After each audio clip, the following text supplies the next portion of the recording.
இப்போ நம்ம இட்லி பொடி செய்ய போகிறோம். அதுக்கு 1 கப் உளுந்து எடுத்திருக்கேன். 1 கப் உளுந்து, 1/2 கப் கடலைப்பருப்பு, 1/2 கப் துவரம் பருப்பு, ஒரு 1/4 கப்புக்கு எள்ளு, கருப்பு எள்ளு எடுத்துக்கோங்க, நல்லாயிருக்கும். கொஞ்சம் வெந்தயம், கொஞ்சம் சால்ட்டு, வரமிளகாய், கருவேப்பிலை காஞ்சது எடுத்து வச்சுருக்கேன் நான். வரமிளகாய் ஒரு 20 பீஸ் இருக்கும். இதில் உங்களுக்கு காரம் எவ்வளோ வேணுமோ, அதிகமாக வேணும்னா அதிகமாக வச்சுக்கலாம். இந்த அளவு வச்சுக்கோங்க. அதிகமாக வேணும், எங்களுக்கு அதிகம் வேணும், அதனால வச்சுருக்கேன்.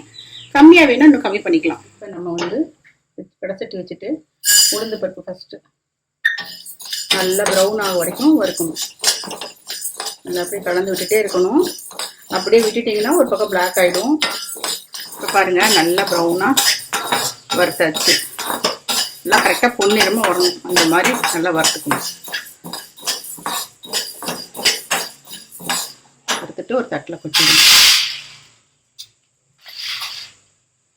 அடுத்தது நம்ம கடலைப்பருப்பு எடுத்துக்கிறோம். அதுவும் எல்லாம் தனித்தனியாகவே தான் வறுக்கணும். நல்லா ப்ரௌனாக வரைக்கும் வறுக்கணும். நல்லா கொஞ்சம் சிம் பண்ணிக்கலாம். கையை வச்சிங்கன்னா டக்குன்னு தீஞ்சிடும். அதனால் லைட்டாக சிம் பண்ணிவிட்டு சிம்மிலேயே வச்சு வறுத்துக்கணும். இதுவும் நல்லா கோல்டன் ப்ரௌனில் ஆயிடுச்சு. இப்போ நம்ம இதையும் எடுத்து போட்டுட்டு தனித்தனியாக தான் நம்ம பண்ணணும். அடுத்தது நான் துவரம் பருப்பு போட்டிருக்கேன்.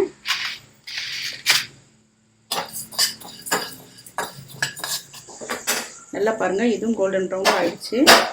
இதையும் எடுத்து நம்ம கொட்டிடலாம்.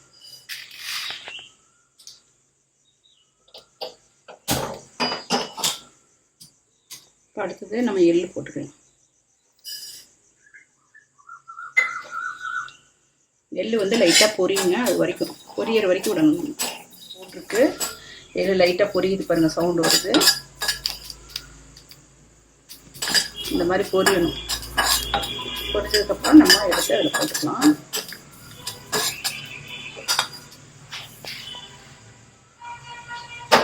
அடுத்தது நம்ம பெருங்காயம் போட்டுக்கலாம். சும்மா ஒரு 1/2 ஸ்பூன் இருக்கும். இதை போட்டுட்டு இதையே எடுத்து நம்ம போட்டுக்கலாம். நம்ம இப்போ உப்பு போட்டுடலாம். வடை சட்டியில் உப்பு போட்டுட்டு நம்ம வரமிளகாய் போடலாம். போட்டால் உங்களுக்கு சூடு அதிகம் இருக்காது, காரம் வராது அதிகமாக. இதே மாதிரி இதுவும் சிம்மில் வச்சுக்கிட்டே பண்ணுங்கள். லைட்டாக புஸ் புஸ்ன்னு வரும். கலர் ரொம்ப மாறக்கூடாது. சவுண்டு வருது பாருங்கள். இந்த மாதிரி சவுண்டு வந்தோன்னா நம்ம எடுத்துடலாம்.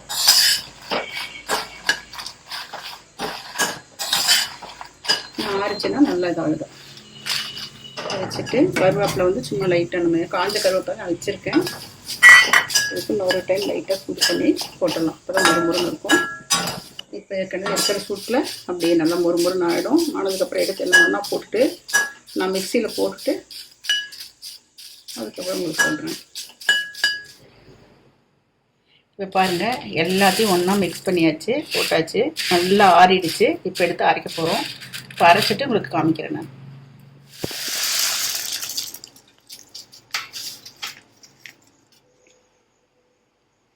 பாருங்கள், இப்போ மிக்சியில் அரைச்சாச்சு. லைட்டாக தருன்னு இருக்கிற மாதிரி அரைச்சி எடுத்துக்கிட்டு நம்ம என்ன பண்ணுவோம், கொஞ்சம் கப்பில் போட்டு கொஞ்சம் நல்லெண்ணெய் வேணால் நல்லெண்ணெய், தேங்காய் எண்ணெய் வேணால், காரம் அதிகமாக இருக்குன்னா உங்களுக்கு தேங்காய் எண்ணெய் எடுத்துக்கலாம்.